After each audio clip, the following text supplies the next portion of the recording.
My dad was killed. Then, my mom sent me a plaque. She told me I had to hang it up before the seventh night. The night his spirit was said to return. Your father had a nasty temper in life. She'd texted.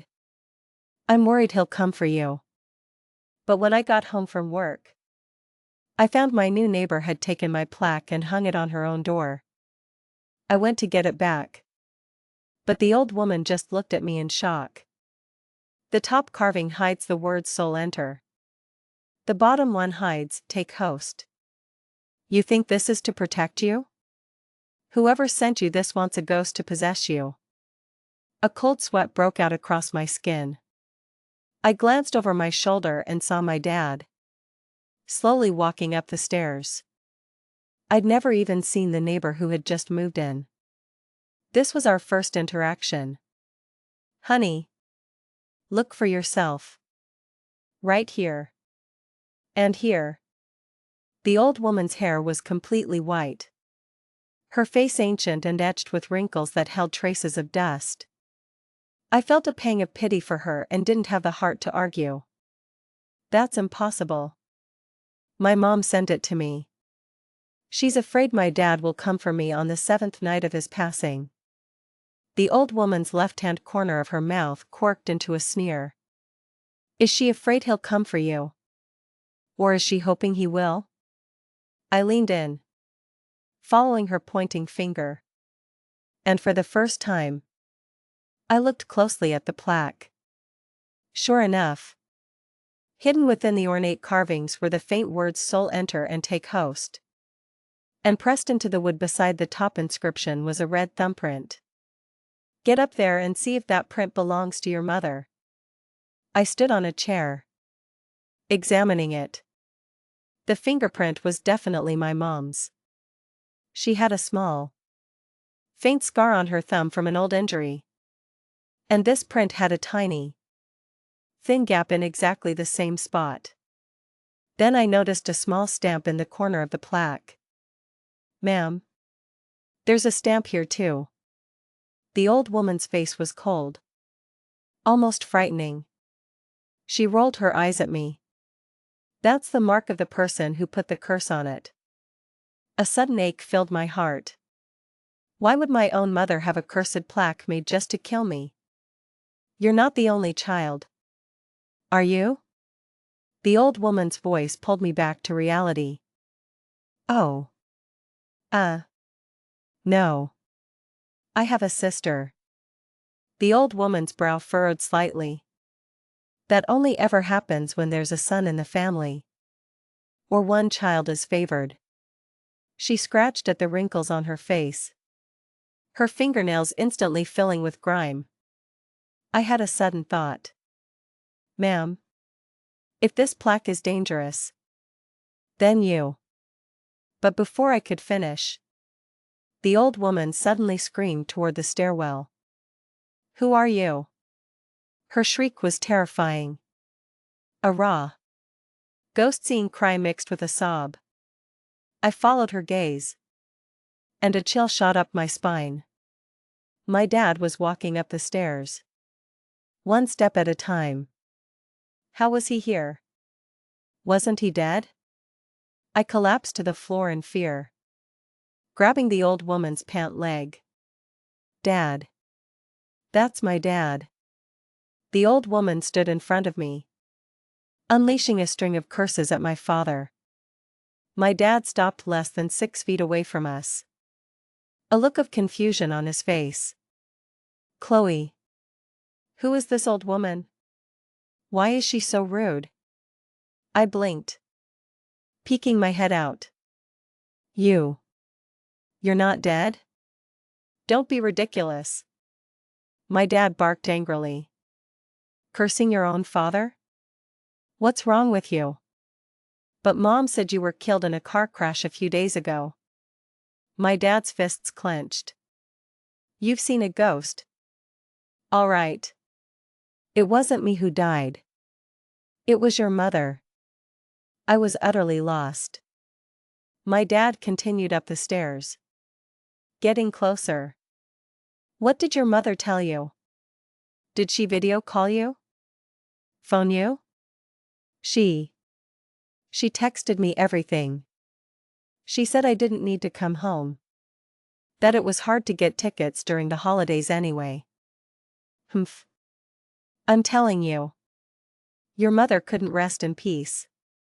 She wants to take you with her. I slowly got to my feet. But Dad. You didn't say anything about coming.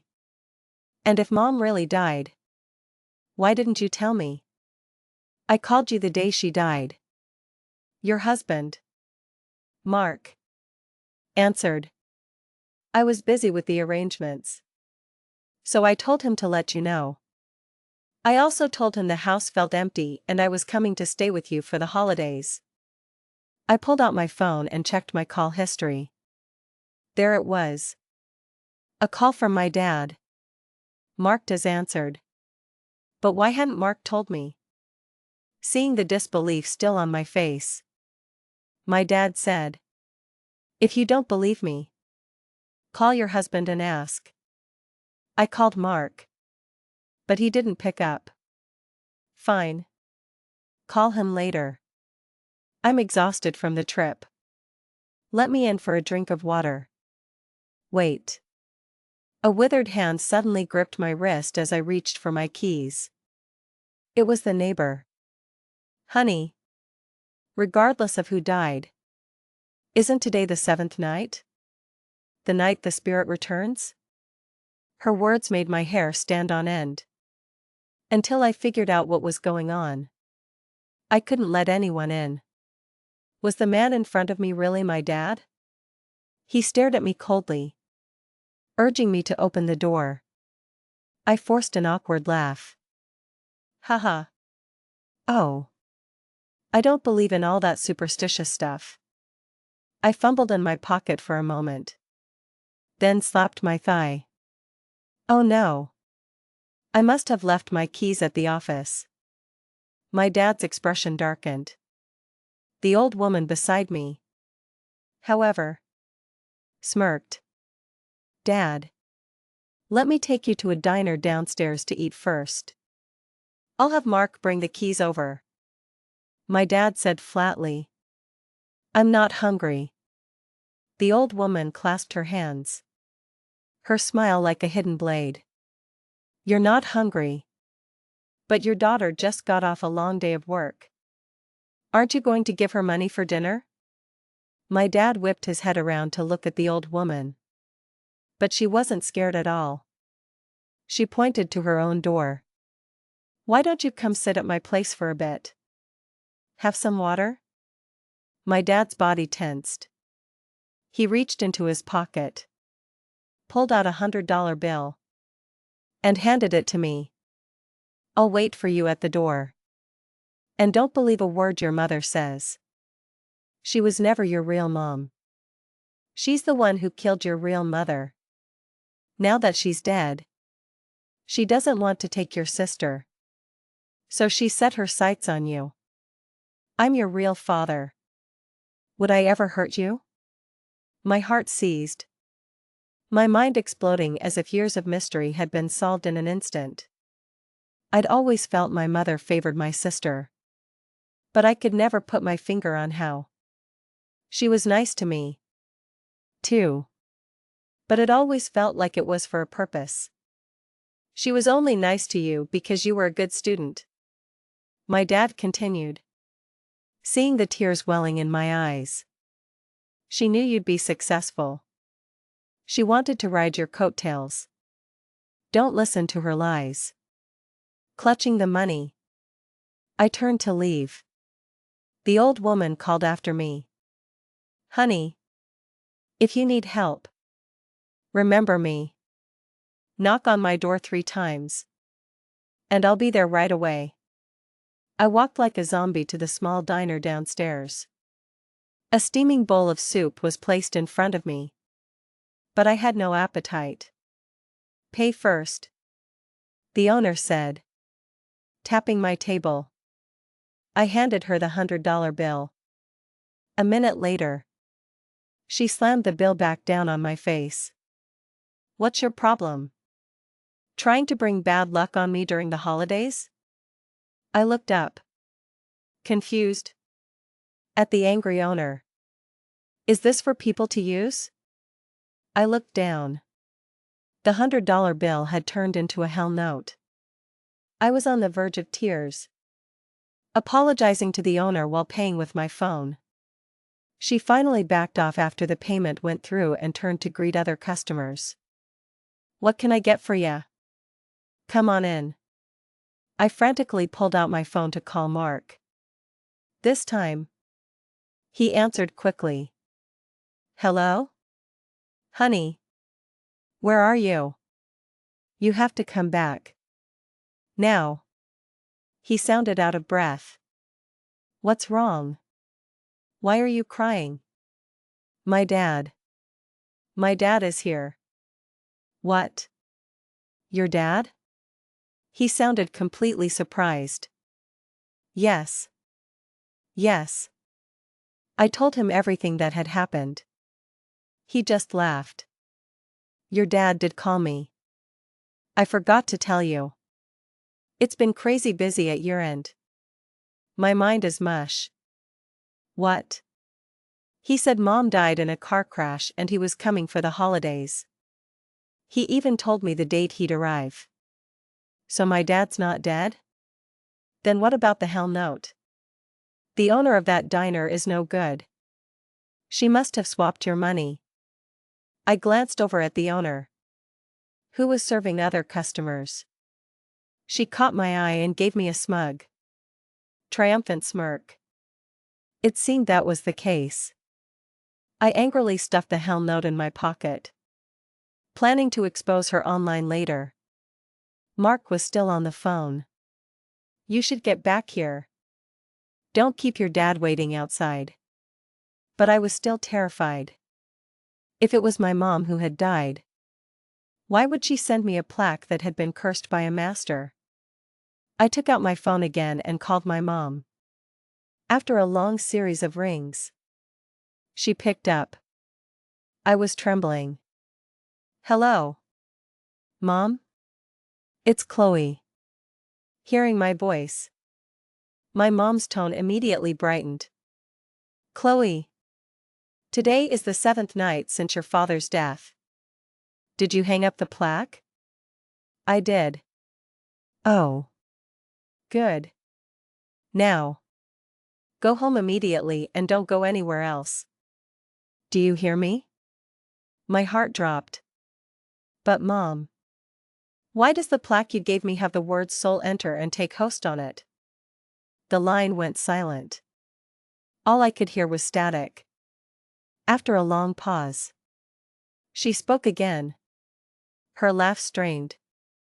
That's a trick by the master. An illusion. If your dad really comes for you, he'll be trapped by the plaque. The excuse was flimsy. I suddenly remembered the old neighbor's words, you're not the only child. Are you? I gathered my courage and asked. Does my sister have a plaque like this too? My mom immediately snapped. Yes. Of course she does. Then show it to me. My mom got angry. Chloe. What are you trying to say? Do you think your own mother would harm you? You're more capable than your sister. I'm counting on you to take care of me when I'm old. I would never hurt you. Now. Get home. Right now. Stop sitting in that diner. It's getting dark. You're running out of time. I was getting more and more confused. How did she know I was in the diner? Only one person could have told her, my husband. Mark. But he had taken my dad's call. He should believe my mom was dead. Why would he call her at a time like this? I gave my mom a non-committal answer and hung up. Mark sent a few texts, all urging me to hurry home and not to wander around outside. As I hesitated, I met the diner owner's eyes again. I stood up and walked straight toward her. Ma'am. Do you have security cameras in here? The owner looked me up and down disapprovingly. What for? Think I poisoned your food? No. No. I just want to see about my money. She shoved me hard. What are you trying to imply? That I swapped your money? Before I could explain, she grabbed my hand and started shouting to the other customers. Hey! Everyone! Come and judge for yourselves. I've been running this place. Diner. For over 10 years. When have I ever cheated anyone? This fancy-looking woman comes in. Gives me a hell note. And now she's trying to frame me for it. You tell me what's right. A chorus of voices rose around me. Would never cheat anyone. I was out of work for a while. And she fed me for free for 2 weeks. Yeah. Might have a sharp tongue. But she's got the biggest heart. Lady. Don't push it. If you were broke, you could have just asked. Would have given you $10. What kind of person are you? The owner jutted her chin out at me. Still want to blame me? Take out that hell note. Let everyone see what a magician I am that I could swap it right under your nose. Urged on by the crowd, I reached into my pocket. But what I pulled out was clearly a $100 bill. The owner looked stunned. What kind of game are you playing? Where's the hell note? Amid the clamor of the crowd, a deep chill washed over me. I had no other cash on me. This was the only bill I had. I'm so sorry. I stammered. Completely dazed. I must have been mistaken. The owner checked all my pockets. Weird. She muttered, scratching her head. No other money. Did my eyes play a trick on me? Someone in the crowd joked. Uh-oh. You've seen a ghost. First a hell note. Then a real bill. Next time you see a ghost, that money's going to turn into one of those old-timey coins with a square hole in it. I looked up toward the voice.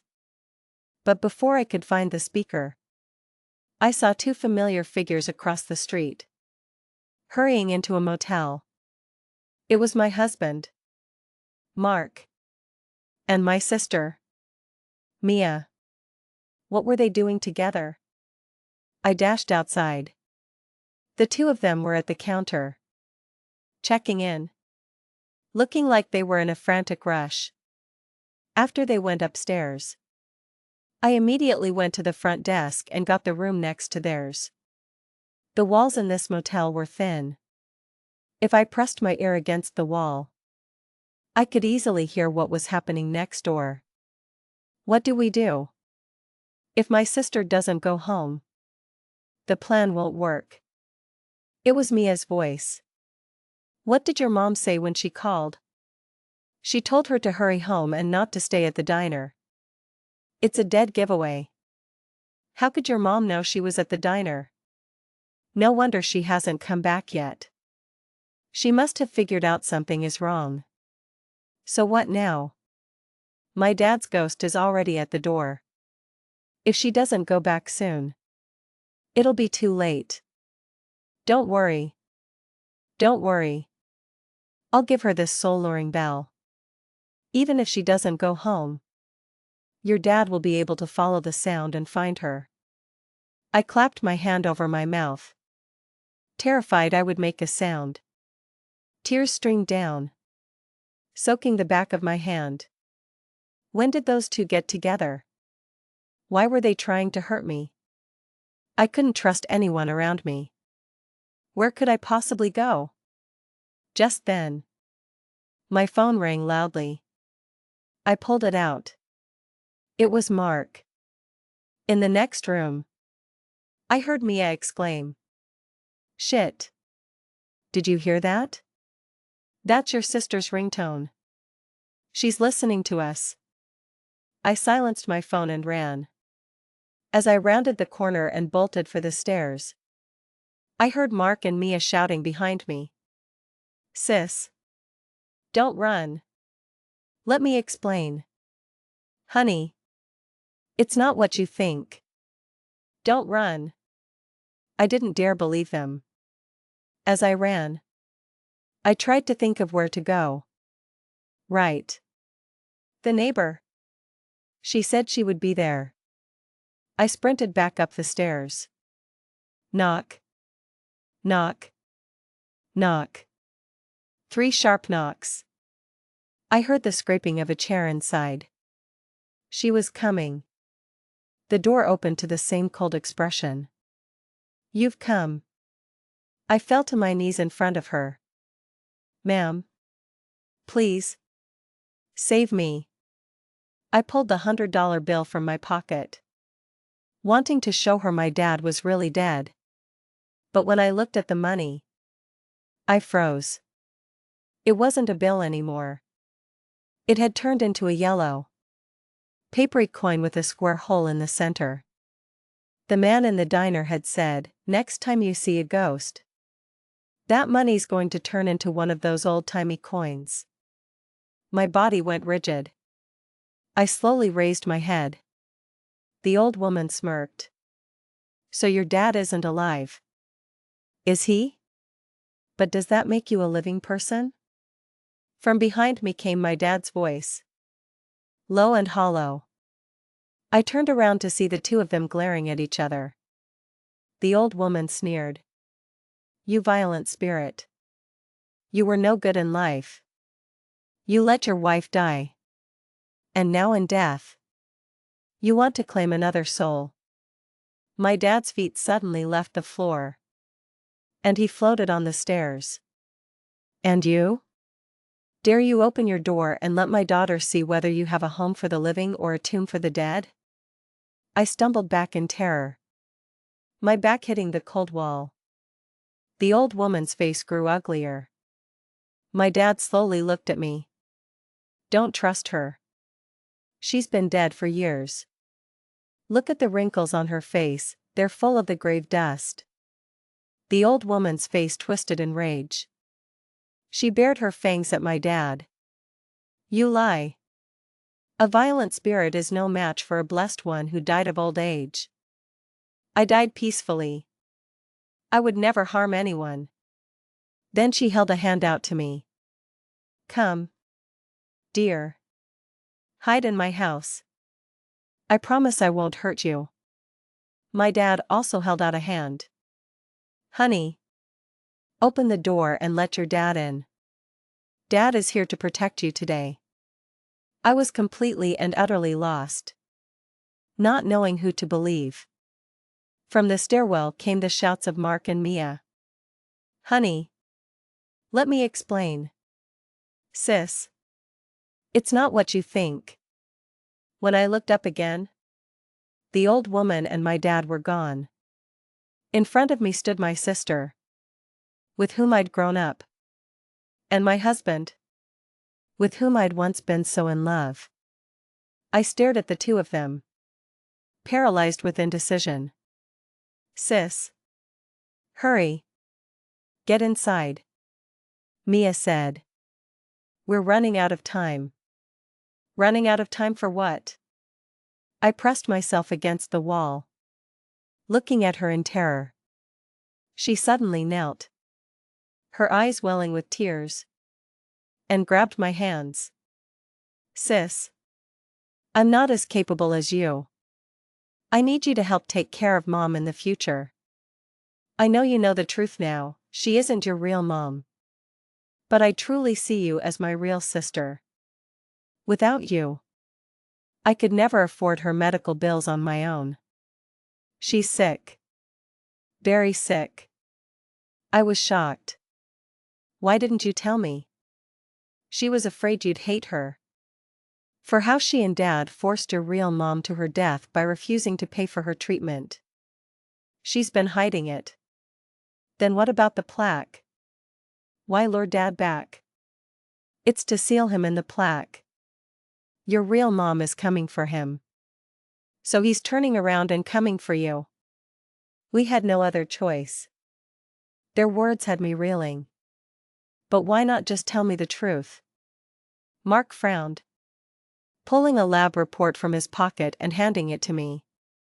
Honey, you're pregnant. We didn't want to tell you because we were afraid of shocking you. Besides, you never wanted kids. I was going to hide the report until this was all over. And then let you decide. I looked at the report in my hands. Then back at the two of them. But the neighbor took the plaque. Mark stood up abruptly. That shameless old hag. Grabbing everything she sees. I'll get it back. He pulled out his keys. But as he was about to put one in the lock, I stopped him. A voice ghosted from behind me. What's wrong? Honey? Why not go inside to get a chair? He paused for a long moment before turning to look at me. Oh. Haha. Right. I'll get it. Behind me. My sister quickly tapped out a message on her phone. I assumed she was texting Mom. She saw me looking and quickly hid her phone. I glanced toward the stairwell. My dad was there. A bizarre smile on his face. Floating in midair. Mark opened the door. Come on in. What are you looking at? He followed my gaze and scratched his head. There's nothing there. What do you see? So. I was the only one who could see Dad. He gently pushed my back, guiding me through the door. At midnight.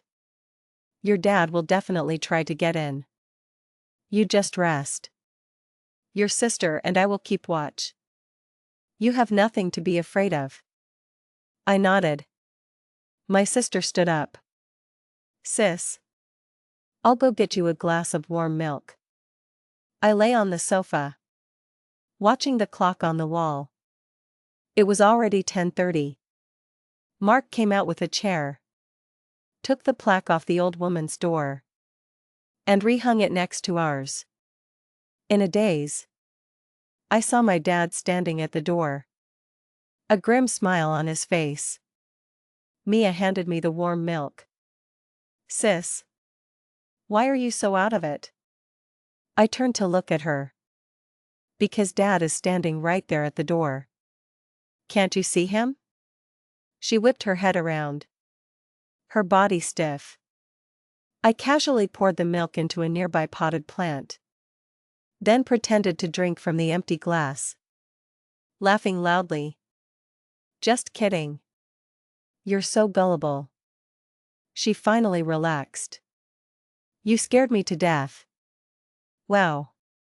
You drank all of it already? You really are a little pregnant lady. She smiled, took the cup from my hand, and walked slowly into the kitchen. I closed my eyes, pretending to be exhausted, and drifted off to sleep. A few minutes later, my sister tiptoed out of the kitchen. She came over to me and gently shook my shoulder. Sis? Wake up. Sis? Then. She made a phone call. Come on in. She's asleep. 10 minutes later. My mom and Mark came in through the door. Mom. Hurry up. If we don't set up the ritual circle, we'll run out of time.